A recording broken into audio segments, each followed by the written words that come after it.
welcome back, Occhi Magazine people. I'm here with my hermano, Johnny Rivero, otherwise known as Little Johnny or Pequeño Johnny. We played together a couple times over the years, right? Oh, absolutely. Yeah. It's always been a pleasure, and he'll be on a project of mine. Hopefully, I'll get out soon. What's going on in the world right now, I don't know when, but we'll see. But we're here to talk about his album today. So, can you tell us the name about it and tell us a little bit about the album? Yeah, of course. It's a salsa album, and the title to the album is Little Johnny Rivero, Golpe Duro, which it means hard. Golpe Duro, hit hard. Hit hard. Gotcha. All of them like hit hard, and featuring Anthony Amonte. Okay. And this project, it came out on October the 23rd, where you could find it in all digital platforms and under the record label of My Squad. And is an album where you are going to be able to listen like to the best musicians of New York, Puerto Rico, Venezuela. Yeah, I'm so excited, man. Oh man, nine original songs. My artist on the album is Mr. Eddie Palmieri. Nice. A song that he composed or wrote in 1964, and yeah, man, I'm so excited with Golpe Duro. Yeah, man, I heard the album. I loved it. My daughter and actually one of the people on your record, Lucas Curtis, my brother. Our daughters were dancing to it, so it's got that sting to it. And what's so cool about it is that thank God that the album was really like doing a lot of noise. So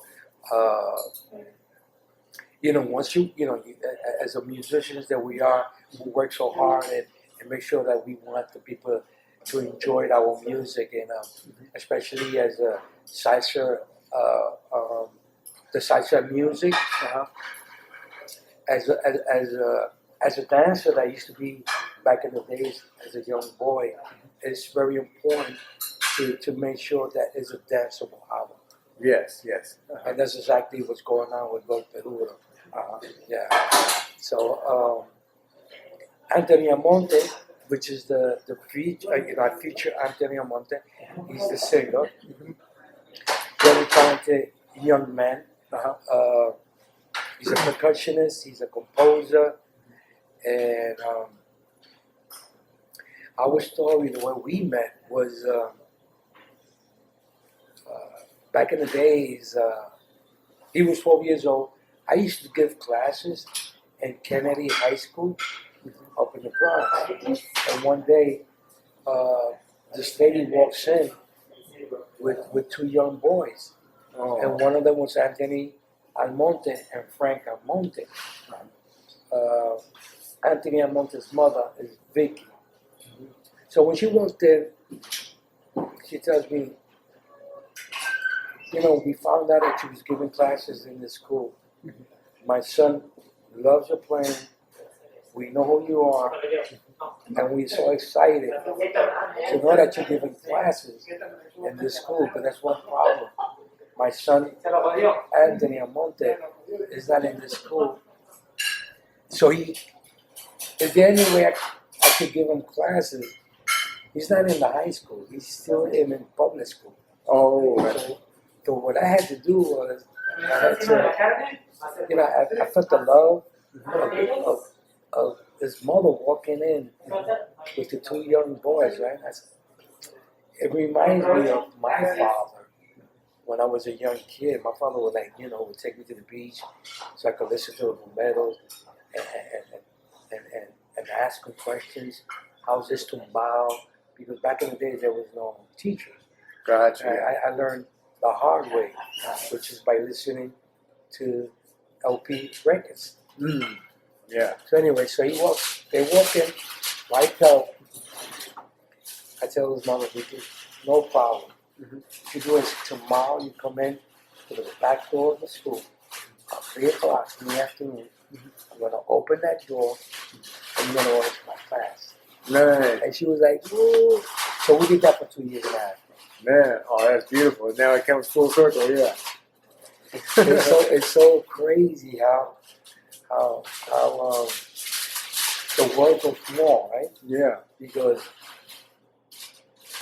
you know, I give classes to Anthony. Then I had to leave the school because of so much work that Eddie Palmer had. We were traveling a lot. Yeah. So I didn't have no other choice but to leave the school. And when I did, all the students were like, oh my God, when are you going to do this? It was something that I didn't want to do, but I had to. Right. And I left the school years later when I was about to do this album called Rivero. I was looking for a singer. Out of the blue, Jeffrey Lopez, Timbalero from Rico Long right now. Okay. So he played with me as well with my group. So I was talking to him. I said, you know, I'm looking for a singer. Oh, yeah. And he tells me, yo, there's a young kid in the block that plays conga and sings. Oh, wow. And you know, that's really hard to do. Yeah, I can And to imagine. do it like really, really good, professional wise, you know what I mean? Mm-hmm. So it's like, really, so what's his name? He tells me, man, I don't remember his name because it was so quick when I met him. We took pictures, blah, blah, blah. So why don't we go check on Facebook? Oh. Right? Everything's on Facebook now. Why don't we go check on Facebook? Right. So we went into Facebook, and then all of a sudden I tell him, could it be this guy? As soon as I show him the picture, he said, that's him. I said, no way. No way. He said, yo, that's him. Oh, man. I said, he used to be my student. And he told me, oh, he sings. I said, no way, I don't know. I didn't know he sang. Oh, wow. I knew he played, and I knew he was my best student. Uh-huh. Yeah. I knew he was going to be what he is today, which is a brilliant, talented percussionist, composer, singer. Mm-hmm. But I didn't know he was a composer. I didn't know he was a singer. Yeah, right. But he is. Yeah. I just finished saying. Uh-huh. Anyway, to make the story short, I called him. Uh-huh. And he said, Maestro. I said, I just found out you sing. He said, I sing a little bit. Uh-huh. I said, that's not what they're telling me. Oh, yeah. And so I did some research. Uh-huh. And I asked him, would you come to my house tomorrow? It's been a long time I don't see you. Yeah. I have this project. I explained to him. Uh-huh. Sure enough, he showed up the next day. And then, this is it, man. Yeah. You know, he has 2 songs that he composed on this album. Uh-huh. And that's another thing that I didn't know he did. And he does it really, really, really well. Oh, nice. Oh, man. That's beautiful. It's like it's nice to hear stories like that, you know, like with the teacher coming back with the student, you know, because it kind of shows the hard work that you put in as an educator too, you know. Absolutely. You know. And like I said from the beginning, I knew he was going to be one of the best. Yeah. Excuse me. Mm-hmm. Because he always was like the best student. He was my best student. Mm. You could notice real quickly a person that gives their 100%, you know. Like Right. the next day, Maestro, check this out. I did this. Remember you told me to do it, but now look what I did on top of this. Yeah. On top of the cheese show. Yeah, exactly. Because They got that hunger. Exactly. Yeah, no, I remember that. It's like I've been blessed to have a couple students saying like that. It is nice when it happens versus Right? having to make people practice. I can't stand it. I know. It makes you feel so good because you know you accomplished something that you want. And this is why you get classes because it's something that we want to do it, and we want to make sure people understand it and take it seriously. Exactly. Yeah. So he has two songs on the album, correct? Yeah. Okay. And I'm kind of curious, what was your process for this album? Like, with the writing, like preparation before the album, and then like leading up to the recording, after the recording, all that stuff. How was it for you? Yeah. So what happened was,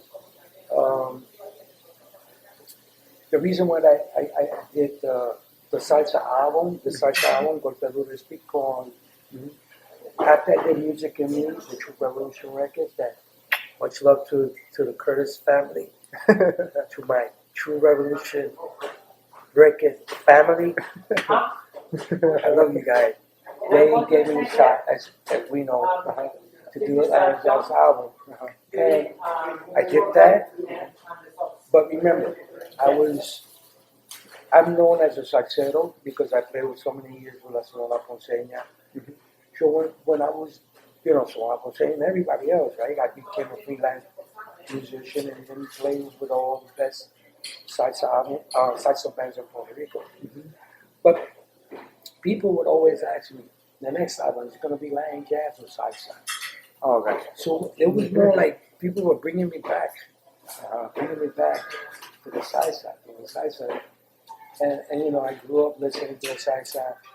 I grew up playing to the salsa people, to the fans and all that. And I said, you know what? Let me do this. So what I did was I composed 2 songs, and I sent out to do the arrangements. And when Anthony came in, I told him, check out these 2 songs that I've already done. And when he heard it, he says, man, I love it. It's like my style. It's like your style. It's like we style. We. Like we style. Yeah, exactly. It's like it was meant for us. So That's why he said we style. We style. I like that. That sounds like a song title right there. Yeah. So we style. Oh man. Yeah. So then we did that. Then that's how I found out that he composes. And then he tells me, check out these songs, man. And I just love it. Oh man. I just love it, And then I was able to talk to, this album. There's like 5 musicians from Venezuela. One of them is Roy Giros. He's a piano player. And he did 7 arrangements on Golpeaduro. Oh yeah? Okay. Very talented man. And, as you know, that I played with Papa Luca, now with Eddie Palmieri. Those are 2 masters, 2 icons. So, I needed somebody that has swing on this album. Right, exactly. Yeah. Right? There's no swing on piano. There's not too much love for me in the side, Yeah. So I made sure that when I heard that Roland,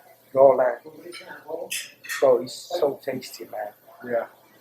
And so it just, one hit, it was just great, man. And then I found out how he does his arrangement. When I spoke to him, this is what I want, which is so cool when you respect what me, right? The leader of the band is producing it. This is the way I wanted it to sound. Right. Because we know for many, many years, you would tell a arranger, I know because it has happened to me. You tell them, I want this. Many times they do them what they have from their heart. Right. Not all the time they would give you what you want. Yeah, kind of take your tune and try to make it their own rather than trying to. And then get you would tell them, no, but say, no, that's okay. Leave it like that. It's like, oh.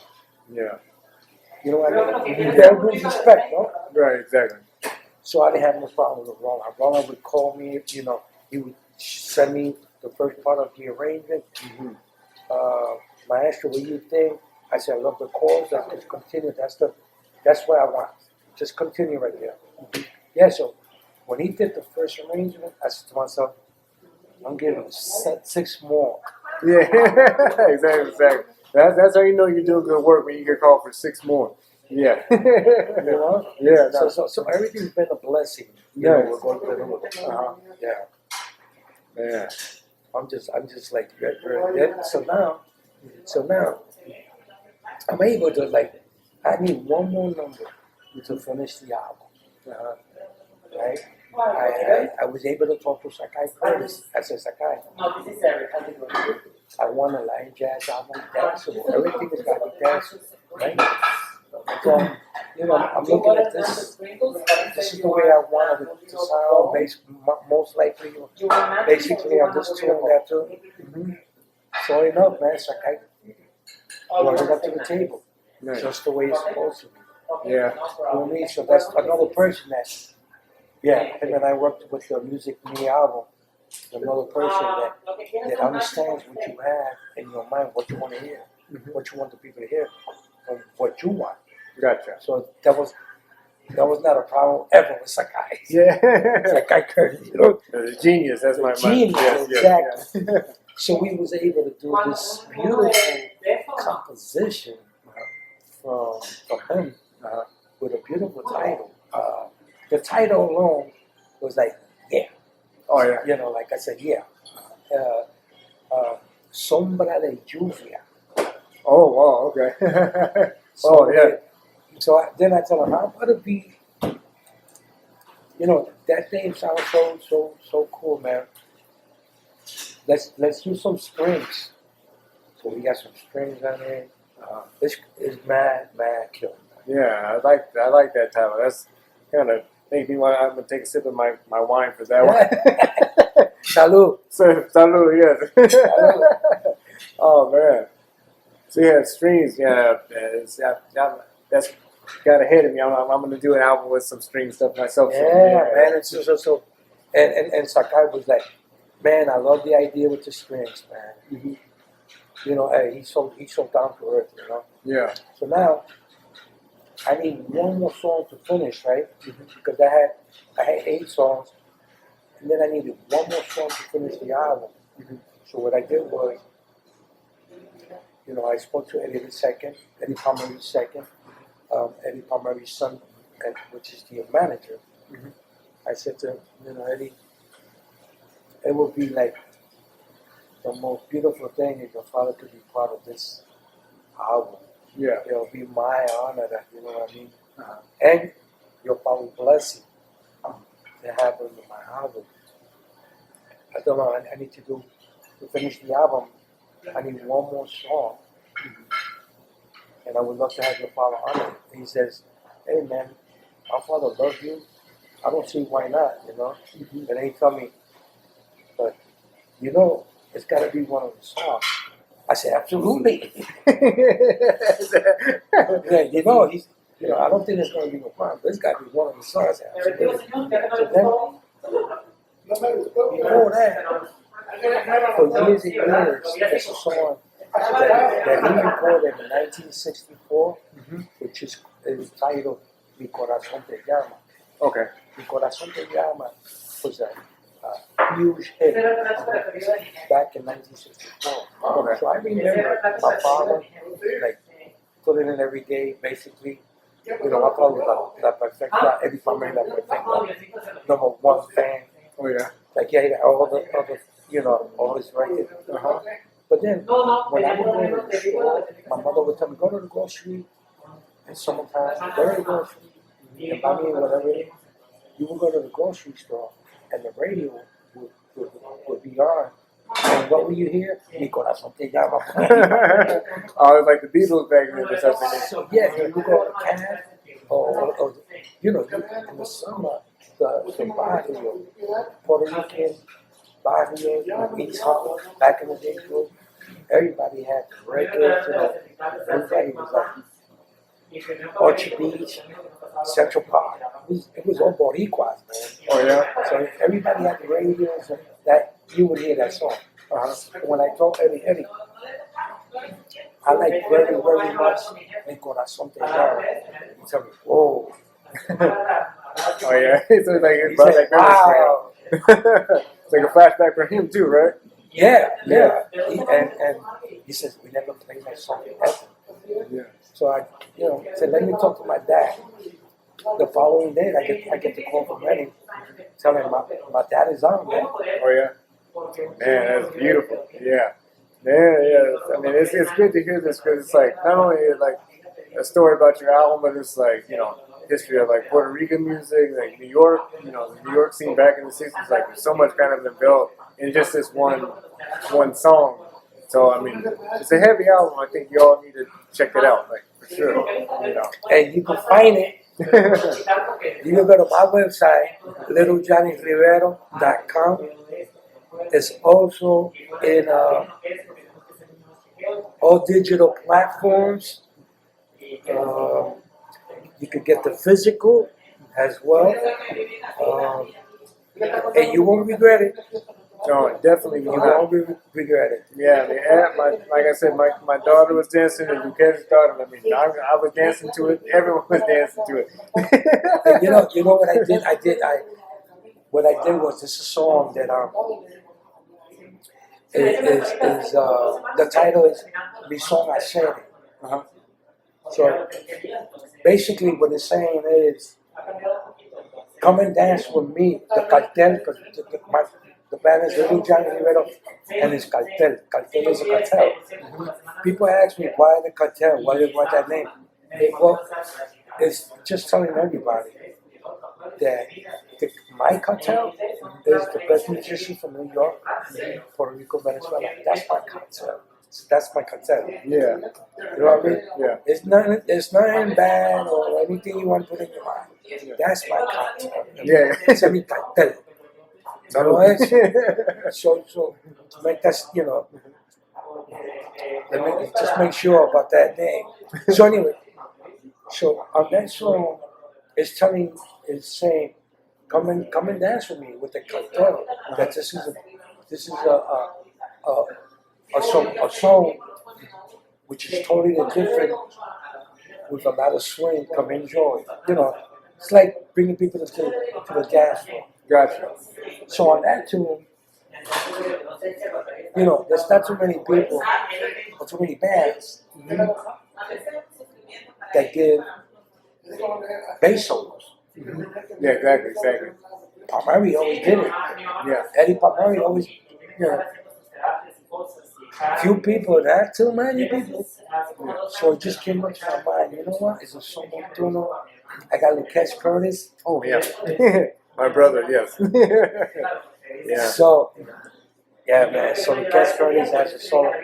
This album is coming back to the roots of like Guaracha, Somontuno, and Latin jazz. Yeah. So it has a little bit of everything, right? Yeah. The single that we're promoting as we talk is it's a composition that I wrote. Okay. Which is the title Quien Te Ha Dicho. So Quien Te Ha Dicho, I had in my mind violins, cello, strings, bringing back that feel like in the 80s, where many bands back then was using the strings. So for a little bit, for a pretty long time, it hasn't been done. Okay. You know what I mean? Like in the 80s, it was done a lot. Right. And like at least 8, 9 bands. So we in 2020. That's not happening. Right, exactly. So I said to myself, why not bring back that feeling with the violins? So that's what I did on that single. And the results are really, really good. Yeah. This is like a conscious decision to kind of look back at your history as a player, kind of like your roots. Because I take out the other albums, and I mean, they definitely have a different sound. I was gonna ask you, I probably already know the answer, but I figured I'd ask for the audience. Like, how do you feel like this album now is different than the other ones? I mean, even though you talked about it before a little bit. Yeah. Well, this album is more typical.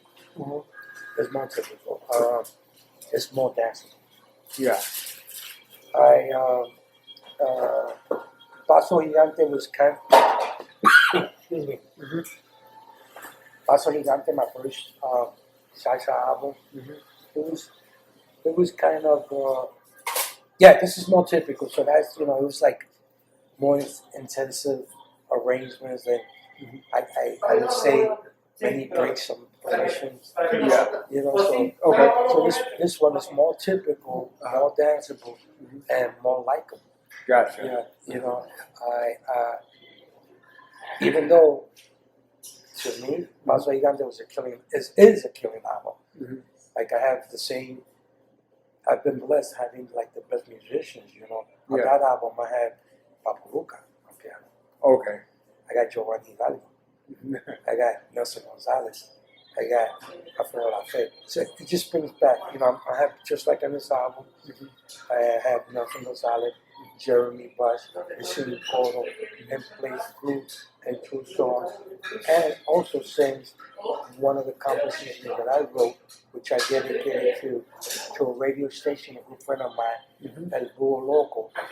Z93 is like #1 radio station in Puerto Rico. Okay. So I give some love to him, and at the same time, he's giving love to Puerto Rico Yeah. because I'm bringing back, like, you know, bringing my love to Puerto Rico to Búho Loco. Uh-huh. So I had Luisito Quintero. I had Jonathan Powell. I had Right. Joe Fighter. I had Jimmy Bush. Yeah.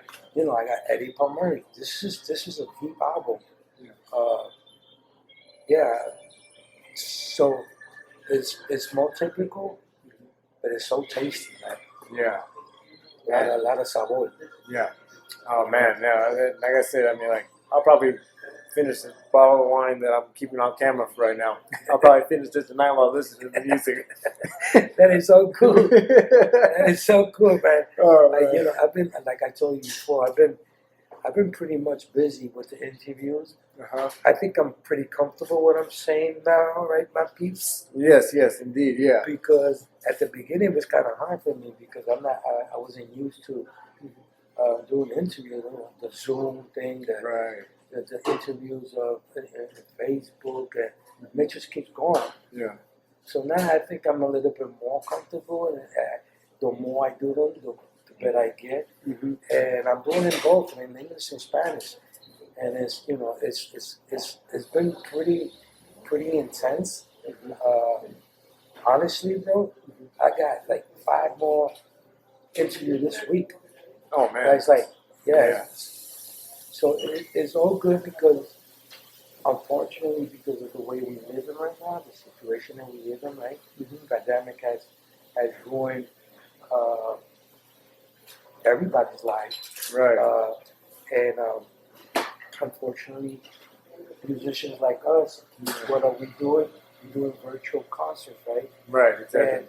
And that's the only way we can give our love to our fans, to people that need to hear music, so we can stay together. Right. And, you know, music is love. Music makes people get together. Exactly. And it's a huge step for us, but we got to continue. You know, we also got to pray. We got to pray because this is not easy. And I'm a prayer. I'm a believer in God, and I'm not ashamed to say it. That's the way I am. Yeah. And I'm happy to be that way. We need to be more humble, love, and take care of our people because that's the only way we can survive. Exactly. I'm trying to think. Oh, that's We got some background issue back Yeah. there. Exactly. Yeah. Speaking of the how did the pandemic change your plans, and then maybe it's gonna maybe I guess change the plans going forward for the album. Yeah, so the album was supposed to come out in March. Oh, okay, gotcha. So it got set back that much. Wow. That's exactly the week. To tell you more, I went to Puerto Rico with Eddie Palmieri. We went to play at El Día Nacional de la Z, 93, which is the best concert of salsa bands in Puerto Rico. Like, we're talking about 15, 18 bands from all over, you know. So we were there. And that was March 14th. That was the same weekend when the pandemic hit New York. Wow. Dang, I've heard so many stories of musicians having to scramble and change dates and for album releases, for gigs and everything. So it hits you too. Yeah, so exactly. So what happened with me was that I took a week more to stay in Puerto Rico to promote this album. We went to radio stations, we went to TV shows, went to newspapers, a whole week, Gotcha. non-stop promoting. When I got back to New York, the thing was so bad, the epidemic was so bad already, it was just like so bad. I didn't have no other choice but to stop the project. I just like stopped. Gotcha. Okay. Yeah. I can't really stop now with the situation we live in. We had many of our colegas dying, musicians, friends, family dying. Yeah. It was not about to break it out now. Yeah. We put a hold on that, and it just came out October 23rd. Yeah. It's March, April, May, June, July, August, June. 7 months delay. Wow. Yeah. And it hurt. Yeah. You know, it hurts, but it was the right thing to do. Exactly. It was. Yeah. I felt it was the right thing to do, and you know, my squad now that has this the label that I signed with is I am so happy and proud with their love and support. You can really notice on social media how hard they're working, and the results are very, very positive. I'm just pumped up, man. No, I can tell. Yeah. I'm man. excited. Yeah, man. You know, I mean, if you have 5 more interviews, you can tell how successful the album is. You're a busy man right here. Yeah, man. So Yeah. for those that love salsa, you won't regret Little Johnny Rivero, Golpe Duro, featuring Anthony Almonte. I promise you. No, you won't. No. I'm going to check it out some more. Let's see. And I was wondering if you could give us a sneak peek of any upcoming projects you might have. Yeah. So check this out now. This Friday coming up, we're gonna release our first virtual concert, our first single, Quien Te Ha Dicho, was the composition of me. It's gonna come out Friday at 5 p.m. You could go also visit my my YouTube channel, which is official Little Johnny Rivero. Remember, my website is littlejohnrivero.com. You can get everything there, the digital, the physical, or not on Amazon. Yeah. We'll put links in the description too. Yeah, thank you. During the pandemic, I've been working hard as well as with Anthony Almonte. For the past 5 months, we've been composing songs. Oh, nice.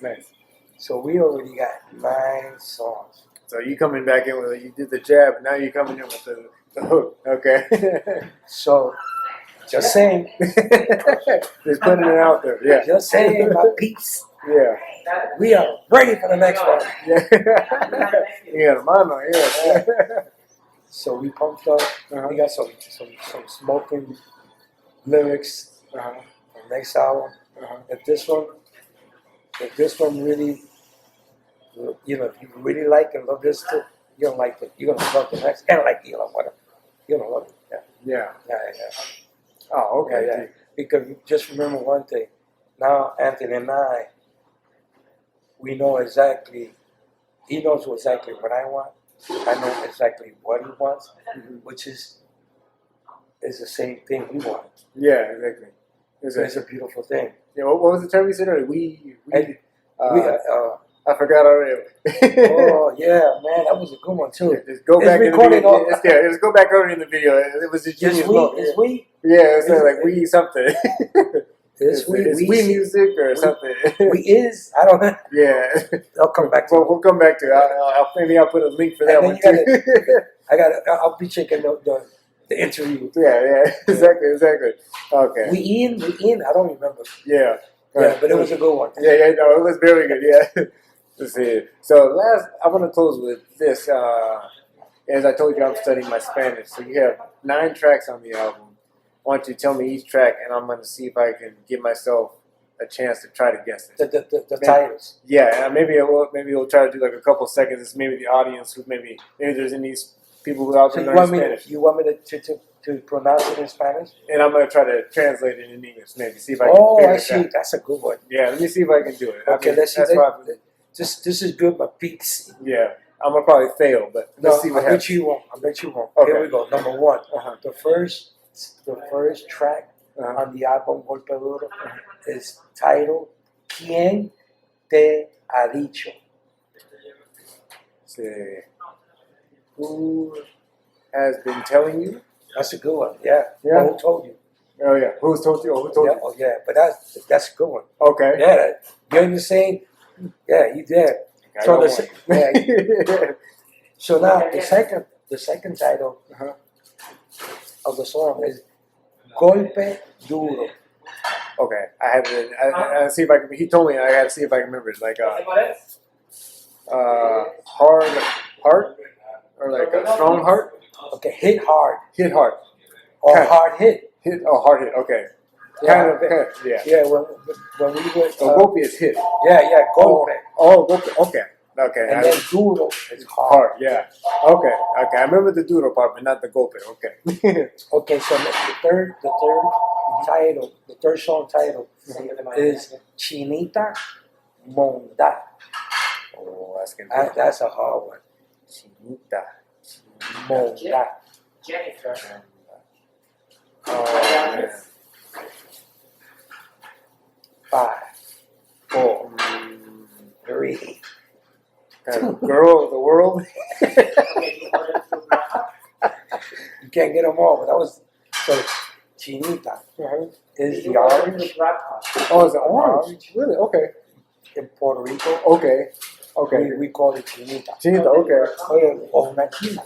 China. Okay. A china. Dame una china, una chinita. Okay. It's the same thing. Okay. Monda is when you take the knife and you peel. Monda is peel. Oh, okay. Nice. Peel orange or orange peel. Orange. Okay. Peel it Oh. with a knife. Okay. Okay. Chinita Monda. I'm getting ready for my trip to Puerto Rico. Yeah, so Chinita Monda is the composition of Anthony Monte. Oh, okay. So when I spoke to him about, it'd be nice to like, I have like, I want like a somontuno, like a guajira, excuse me, a guajira, Okay. that has to do with fruits, Okay. but it's going like towards the woman too. Oh, okay. Gotcha. Yeah.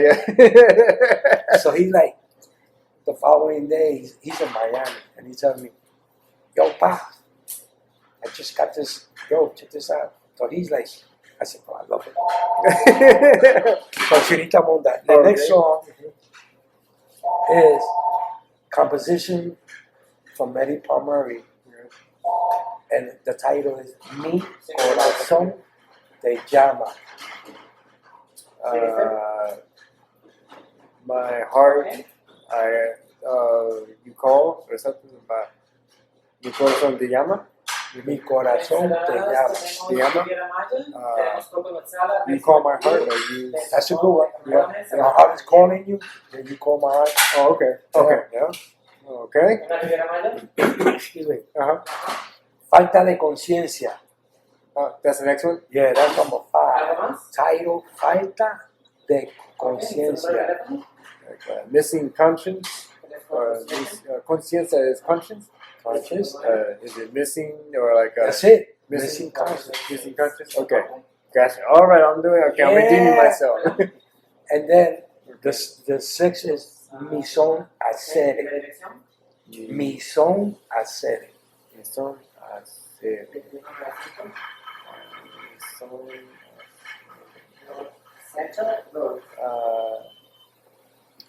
Son. I'm trying to. Mi son. I'm trying to think. They will do it. Something will do. Okay, so Mi Son. Mi son. Son is a rhythm. Oh, Mi okay. son is like the guaracha. Okay, okay, now I'm You know, like understanding. cha-cha-cha, Yeah. and guaguancó. So mi son, Uh-huh. so montuno. So mi son, I said it. I said it. I will do my son. No, so check this out. Okay. Yeah, this one is pretty. It's the words are short, but it's like it's kind of confusing, right? Okay. Because I said it. Uh-huh. It's like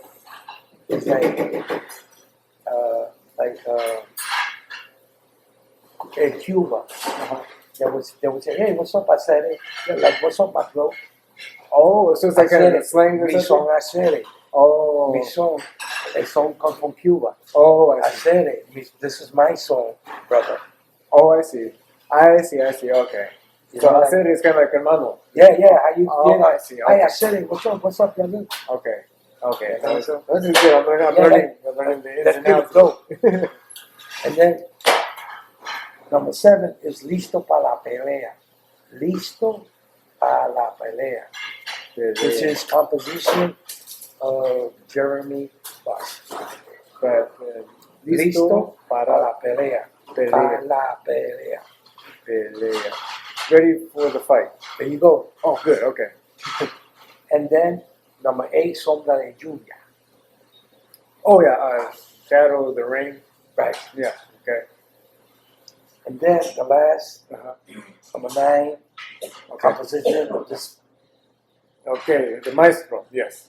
Pide que hay Z93.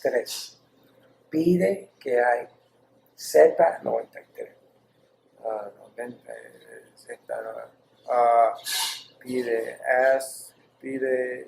Ask for Z93 or something. Yeah, Is that right? yeah, pide, yeah, because it's ask que for Uh-huh. Z93, which is the radio station. This is the Oh, I see. so Okay. Pide que hay is a program in Puerto Rico with Nestor Galan. Mhm. They call him El Búho, Uh-huh. Loco. Okay. He's a good friend, like I explained before, Uh-huh. a very good friend of mine for over 40 years. Mhm. And I dedicated this song to her. In Puerto Rico. Just to show you how salsa is like all over. You know, like I was saying before, when I go to Japan with Eddie Palmieri, the Japan people, they go crazy with Eddie Palmieri. We play at the Blue Note. And every time I go to the Blue Note with Eddie Palmieri, there's always been the salsa band. Right. And then he's got the jazz group. He said, you know how many years I've been trying to get the jazz group here? They just want salsa. Yeah. So this is to show you how you know, salsa is like all over, man. You It's know what I mean? universal now. Yeah. Yeah. So in order for these people, what they did for me and for Anthony, it's just like, it's a beautiful thing, man. That's amazing. Yeah. It's amazing. So I have a personal question as far as my own curiosity as to your history as a player. Being from Puerto Rico, have you ever met and or played with Willie Colon or my favorite Cantador, or I forget the technical term. Hector Level is Ahí está el cantante. cantante. Sorry, this might be like my Yeah, el cantante. That song was written by Louis Blaze. Oh yeah, okay. And yeah, and Hector Lavoe sang. Yeah, man. What's going on was when I met them, I was a young kid, but I was playing. Uh-huh. I was already playing Juan Quetzalcoatl. What's going on is that my father was a promoter. So I think the first album that Willie Colon did was called The Hustler, and then the second album was El Malo. If I'm mistaken. So my father had a club, like an after-hour club, and all our musicians would come after hours and hang out till the next day, man. Okay. So Willie Colon, Hector Lavoe, they rehearsed it at my father's place, like, what is it, at least twice, 3 times a month, because back then they were playing so much that not too much rehearsing because they're Right, playing. right. Yeah, so I was able to hang out with them. That's how I know the Willie Colon band and with Hector Lavoe, Music Cardona, Jose Manuel, Junior. Yeah, so I was able to have many good moments with them. Yeah, oh, it's killing, man. I mean, the first time I was introduced personally to I guess like like Puerto Rican salsa, any kind of salsa jazz, whatever terms you want to call it. Right. I mean, was I guess partly through Hector Level, through Pandora. Like I turned him out, I was like, man, his voice is killing. And then I found they made a movie about him with Mark Anthony, so I checked out the movie. So it was kind of like a snowball effect from there. Yeah, So yeah. it's cool. You know. Yeah. Hector Lavoe has a lot of stories behind his career, and I just remember the ones that I was able to, like to see him perform when I was a young kid. Uh, uh, he was, he was classic, man. He was, his style is so crazy. This is what Willie Colon said, I was checking out an interview one time. Willie Colon said, Hector was so good in rhyming, like he's so quick in rhyming, like anything, and you wouldn't even laugh at it because it's so cool.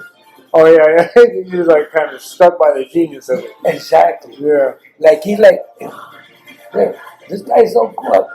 Like nobody would come up with the rhymes, whatever the word, it just rhymes, and it was so beautiful. Yeah. And all the singers up to this day, they all respected me, all love them. There's a song that is called El Cantante, de los Cantantes, and it's true, man, what the song says. And I was able to hang out with him, man, many times. That would have been beautiful, man. I mean, it's just... I hang out more with Hector than with Willie. Oh yeah. Yeah, Hector was like more. He was very social, right? Yeah, I think he was more social. Yeah. I mean, I never knew him, but I mean, I just said based on some of the videos and stuff, he seemed more social. Yeah. Yeah, Willie Colon was more into the okay, I gotta go into business and take it. Right. But Hector would hang out. Yeah, he was in the scene. Yeah, he would hang out. Yeah. Well, speaking of being in the scene, like, oftentimes I talk with some of my colleagues about it, like, like how in jazz, like, there's now, like, the real version, you have, like, everything printed out, like, it's, like, easy access to the lineage, but, like, when you were growing up, it's probably the same as the older jazz musicians, like, you had to learn off the record. So, like, what was your process of, like, I guess, making it in the, cutting your chops and, like, making it in the business, Yeah. My father would take me to the jam sessions in the beach, in the parks, in the block, block parties. Right across the street from my house, we had a park where the rumberos would come and gather and just jam Fridays and Saturdays, Sunday. And I was like,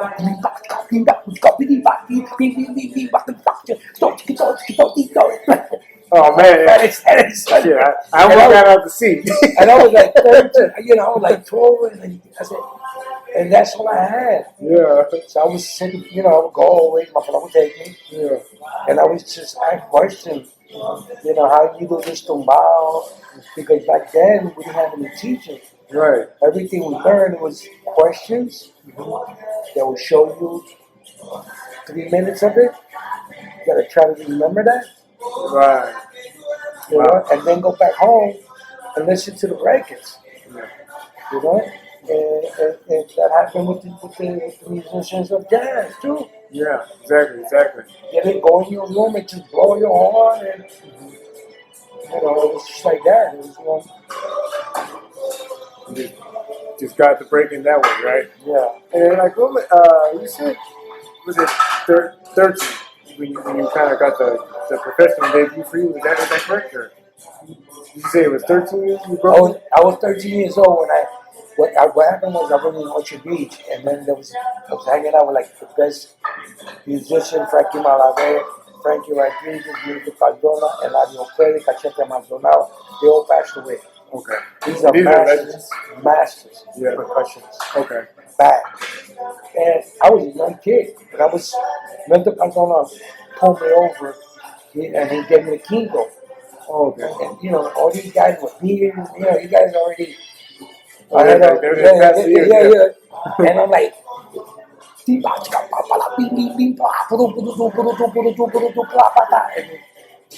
so there was this guy there, and his name was Gus Colon. And when I finished that room, he just came up to me. He tells me, yo, man, you know, I got a salsa band. It's the youngest salsa band in New York City. I'm looking for an home now player. You got to talk to my dad. Only 13 years old. In public school. Exactly. Not even in high school, bro. Are you kidding me? Yeah. So yeah, my father took me to the rehearsal. I stood with them for 2 years. I recorded 2 albums with them. I was 13 years old. Going on 14 when I did my first album with them, bro. Oh yeah. I'm in the cover, the whole album, you know, with lots of hair. Yeah. It's crazy. That's how I started my career. Oh, beautiful. Yeah. And you've been going strong ever since. Like, your name's known all over South America, especially Puerto Rico, you know, the States, everywhere. Yeah. 1974, I went to Puerto Rico. 1973, I went to Puerto Rico. My parents moved to Puerto Rico. Uh-huh. And I didn't have the chance to leave, I had to leave, go with them. I was still, I think it was like the last year of high school. My last year, bro.